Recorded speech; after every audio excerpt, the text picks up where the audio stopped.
Okay, so you're right on the ground in China. Well, yeah, we just opened the ground Okay. in China this year, so but we've had agreements with companies over there for years. Okay. As far back as my boss has been there 26 years. Good. Now, if you have companies in foreign countries, they're also, you're going to look at our INCOterms. When we talk about INCOterms, you might look at that in a little different way too. Okay? So good.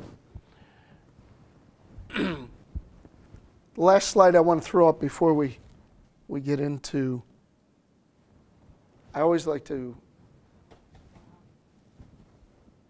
throw this up. 7 billion people in the world. All right? United States has 312 million.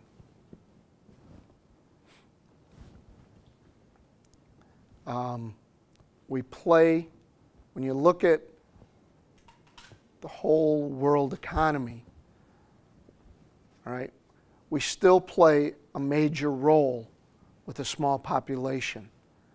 But things are starting to shift. I belong to an organization that has 135 agents all around the world. And when we get together to meet once every 9 months, everybody's always looking at the United States and saying, why don't you play a bigger role in international? You're still a world superpower, but you're starting not to act it. Okay? Even though the population shows that we are a very small piece of the world population, we still hold the top seats in the economy, monetary system, government. So we still hold a large influence over the economy, the world economy. What I don't like to hear is that when companies tell me I can't purchase something from Taiwan unless they control it, or we have no choice but to have our vendor dictate our terms. Your customer, the customer won't buy from us unless they dictate terms. The only reason you're even thinking that way is because they're making you think that way. Okay? I'll give you a real good example of something that just happened. Well, a couple of things that just happened. Number one, is everybody aware that China has just added a 6% value-added tax to everything that goes out of China? It started by they were only going to add a 6% value-added tax for any freight that was controlled by a foreign entity. And then that got overturned very quickly by the United States, that now it's 6% on everything. So it's just a value-added tax. But if you know the history of that, they tried to cut out all the decision-making in the rest of the world. Second thing is I've just been involved. We've just purchased, I personally just got involved with a sourcing company that sources products all around the world. And it's been very interesting because now I'm starting to learn the manufacturing side of the business and putting it with the experience that I have in the transportation side. And one thing just came up the other day that was very interesting, and I'm sure a lot of companies go through this. We needed to purchase 6 skids out of Hong Kong. And when I was talking to my business partner about it, and he said, we need to order a full container. And I asked him, I says, why would we order 20 skids when we only need 6. He says it's cheaper that way because if we ship out LCL, they'll charge us $500 more on top of the LCL rate. So he was figuring that $500, I'll just go ahead and buy more product with it. I can't believe somebody really thinks that way.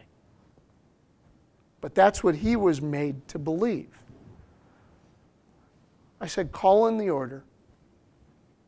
Tell them we want to control the freight. We're only going to order 6 skids, and we will control the freight. As soon as we changed the order around, they said, no, that's okay. We'll drop the $500 surcharge. See how quickly that all changed? So I wasn't going to let it go at that. And I said, no, we still want to control the freight.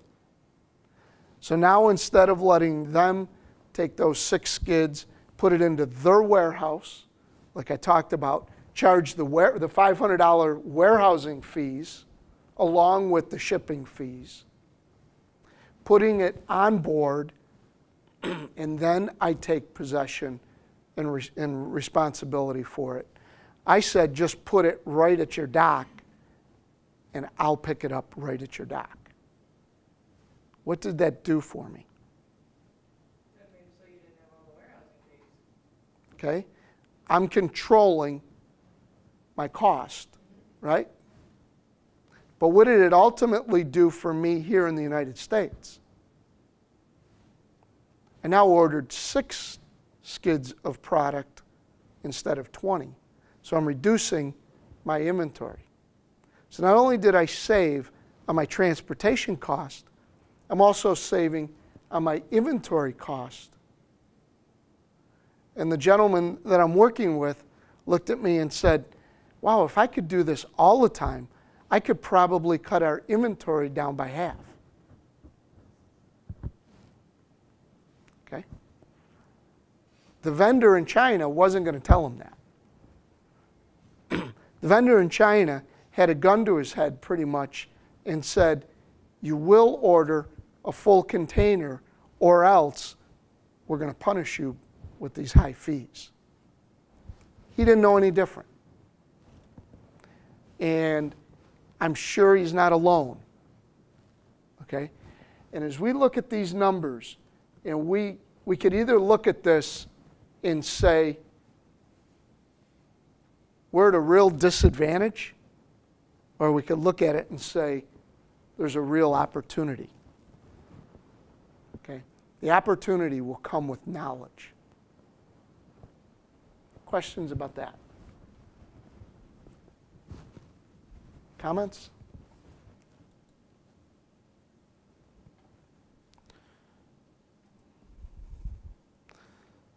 All right. Let's get to what we came here for.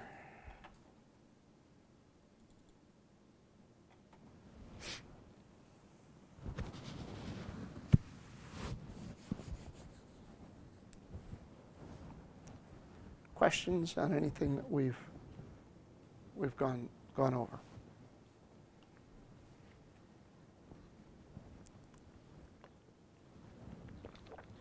Any experiences that you've had, or no?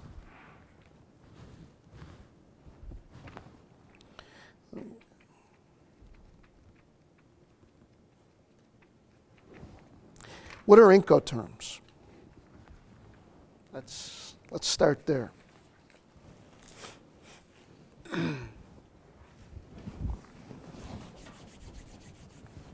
Anybody have any idea?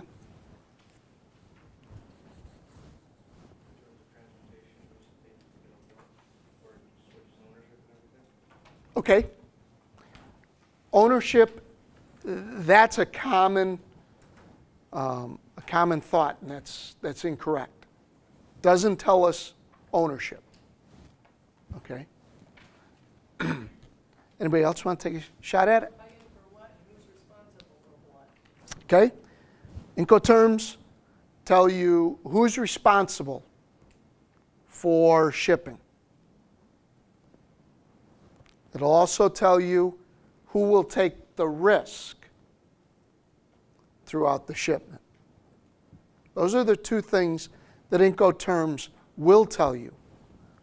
What they will not tell you is when title transfers.